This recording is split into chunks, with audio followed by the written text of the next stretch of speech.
green sea turtles get their name from the green color of their body fat, not their carapace. And that green color is as a result of the chlorophyll-rich diet that they intake, predominantly from seagrass. As a result, these turtles were historically poached for the main recipe in green turtle soup. Today, we're discussing the fourth of 5 sea turtles that are present in and around Trinidad and Tobago, all of which are protected under the environmentally sensitive species rules. The green sea turtle, an iconic native of Trinidad and Tobago, is seen in the waters around both islands, as well as frequently occurring on our nesting beaches.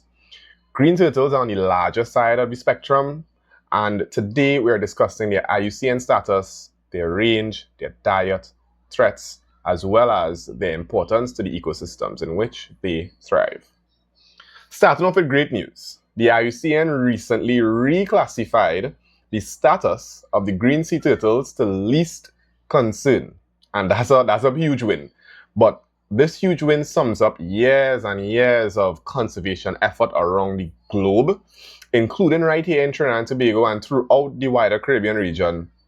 And now we're able to say that that effort has paid dividends.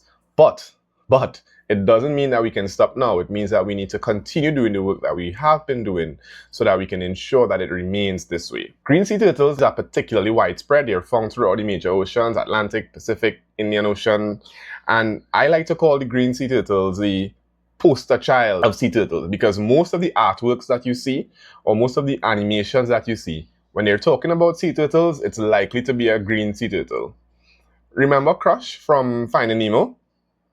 Yeah, he's a green sea turtle too. Green turtles have a very simple diet, but it changes as they age. So within the first 3 to 5 years, they're typically carnivorous. As they become juveniles, they shift to a more omnivorous diet. But as they get older and they become adults, they're almost 100% herbivorous, feeding on seagrass and algae.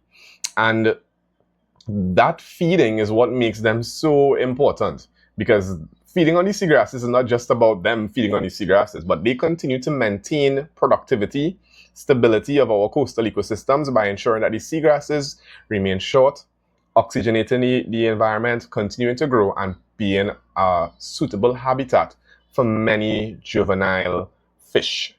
So once again, the threats to the green sea turtles rather consistent across all the sea turtles. You have illegal poaching, you have entanglement throughout the fisheries industry, you have pollution and habitat destruction, but more particularly and specific to the green sea turtles is destruction of seagrass beds, whether it be from runoff, sedimentation, whatever it might be. But destruction of seagrass beds, as you can understand, would impact an animal that feeds on seagrasses.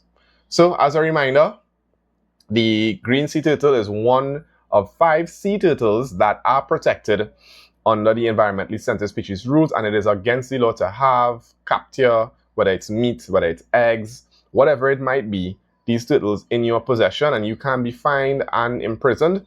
So just keep that in mind, and we need to continue to spread the word. Yes, it's no longer an endangered species. It's listed as least concern, but many subpopulations around the world have varying status. So let's continue to do the good work, and this is Conservation Conversations with Adrian signing out.